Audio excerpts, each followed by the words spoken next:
Sospetsado nga nagbuno patay sa isa ka estudyante malapit sa tubang sang eskwelahan ginapatihan, nakadroga. Suspect nagtuyo pa nga malagyo sa presuhan kagabi. Yaring balita katong gitutog ka. If Satan also is divided against himself. Masako ang pagbasa sang Biblia sa sulod sang karsel sang 27 anyos si Ray John Carmelotes. Siya ang suspect sa pagbuno sang makapito ka beses sa 16 anyos sa grade 10 student sa tubang sang ila eskwelahan sa Bacolod City kahapon. Ang iyarason, wala kuno ini sa insyakto nga panguna-una bangod nagatira sang shabu. Wala kang manaluoy sa bata? Naluoy. Tingin gapo si Pakotayan mo ko siya nabalita pa ko na. Ikabalo kung napatay na siya. Buhay pa man.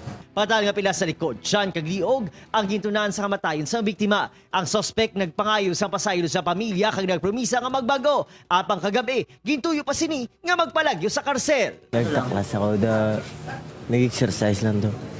Exercise lang daw sa baba.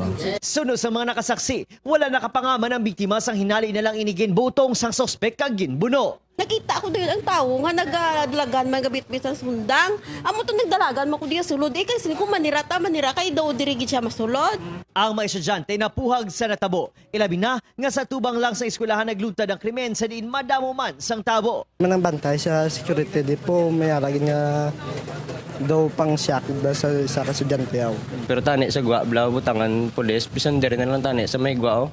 Kaya bisan magpatabok na lang sa mga estudyante, blaw. Panawagan sa kapulisan sa mga bulutuan nga pasangkaron ng ila security measures. Nagpasalig naman ang eskwelahan nga mag-issue sa ila official statement sa natabo. Ubod kay Reynald Castillo, Adrian Prietos, 1 Western Visayas.